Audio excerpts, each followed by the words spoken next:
Salut à tous, avec le confinement et le coronavirus, on s'est dit qu'on allait essayer de nouveaux formats. Donc voilà, on tente un petit point d'actualité avec les informations qui nous ont paru importantes de ces derniers jours. Comme c'est tout nouveau, on a hâte de lire en commentaire ce que vous en pensez et ce que vous nous conseillez d'améliorer, quelles infos vous voulez qu'on choisisse. Mais avant ça, mettons-nous-y, c'est parti. On est le vendredi 10 avril et c'est le point d'actu coronavirus. D'abord, un petit point sur l'épidémie.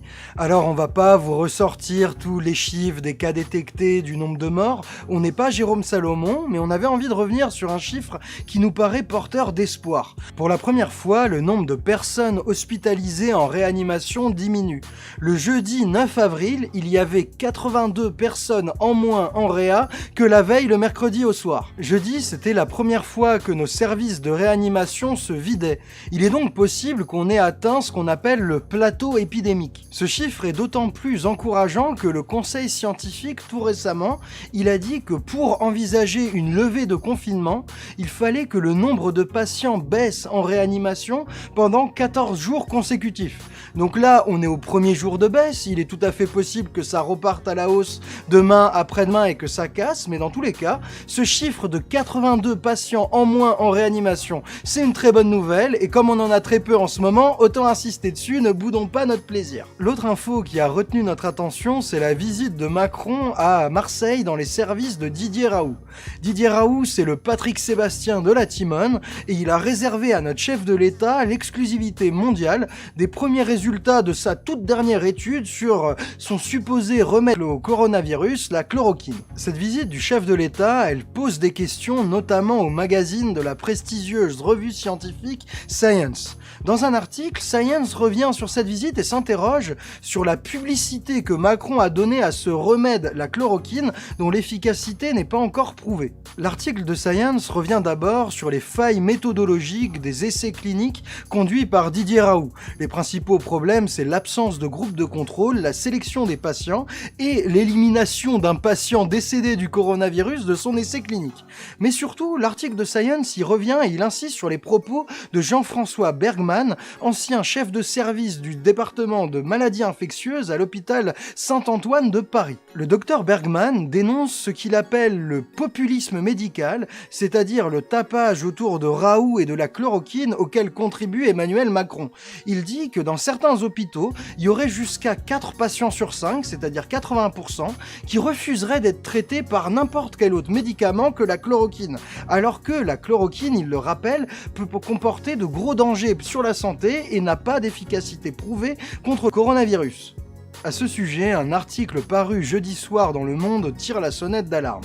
Selon le Centre régional de pharmacovigilance de Nice, qui est chargé de recueillir tous les effets indésirables au niveau national sur le cœur de tous les traitements contre le coronavirus, selon le CRPV de Nice, la chloroquine comporterait des dangers.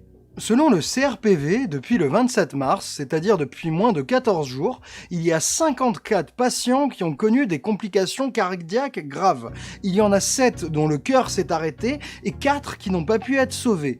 Et d'après ce centre, la chloroquine est en cause dans tous les cas de mort subite. Il y a donc de très grandes questions sur le rapport bénéfice-risque du traitement chloroquine plus antibiotique que propose Didier Raoult. Notre chef de l'État, M. Macron, joue donc un jeu dangereux à entretenir les fanfaronnades autour d'un médicament dont on ne sait pas s'il est réellement utile et efficace contre le coronavirus. Notre deuxième grand sujet nous vient d'Angleterre. La Bank of England, c'est-à-dire la Banque centrale du Royaume-Uni, a décidé qu'elle financerait directement les dépenses de l'État pour faire face aux conséquences du coronavirus. Cette annonce, c'est une véritable bombe dans le milieu de la finance. Habituellement, l'État britannique, comme les autres États, ils ne se financent pas directement auprès de leur banque centrale. Les traités européens interdisent même à tous les États de la zone euro de le faire. Ils doivent se financer sur les marchés financiers, c'est-à-dire que ce sont des banques ou des institutions financières, des fonds, qui leur prêtent de l'argent. Les États sont donc endettés, ils doivent rembourser cet argent plus les intérêts aux banques ou à leurs prêteurs financiers. La Banque d'Angleterre a jugé que la crise du coronavirus était assez exceptionnelle pour faire voler cette logique en éclats. L'État anglais, l'État britannique, pourra donc demander de l'argent directement auprès de sa banque centrale. Et il faut bien comprendre un truc. Quand une banque centrale donne de l'argent à un État, l'État ne s'endette pas. Il ne remboursera pas l'argent, il n'aura pas d'augmentation de dette publique et ne paiera pas d'intérêt. L'État britannique va donc financer la crise économique créée par le coronavirus, financer le chômage partiel, financer ses services publics, aider ses entreprises avec de l'argent magique créé par la Banque d'Angleterre. De l'autre côté de la Manche, la zone euro campe sur ses positions. Hors de question que la Banque Centrale Européenne, la BCE, ne finance directement les États pour lutter contre la crise du coronavirus. Il y a l'Allemagne et les Pays-Bas principalement qui s'y opposent. Jeudi, les dirigeants de l'Eurogroupe, le groupe des dirigeants de la zone euro, ils ont néanmoins décidé une chose, c'est de remettre sur les rails un mécanisme inventé à l'issue de la crise de 2008, le mécanisme européen de stabilité. Avec le mécanisme européen de stabilité, les États de la zone euro pourront toucher jusqu'à 2% de leur PIB. Mais pour toucher cet argent, s'il ne s'agit pas de dépenses strictement de santé, il y aura des conditions.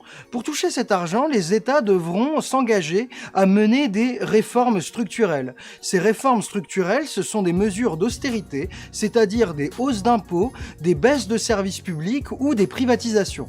La zone euro applique donc exactement les mêmes recettes qui ont mis la Grèce au fond du seau il y a quelques années.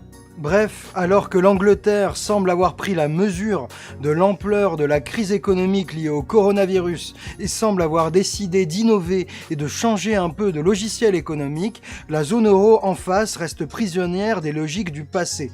La zone euro persiste à appliquer les mêmes logiques d'austérité qui, partout en Europe, mais singulièrement en Italie, ont conduit à la baisse de qualité des services publics et notamment des services de santé qui, justement aujourd'hui, est à l'origine de cette crise sanitaire qu'on voit en face de nous.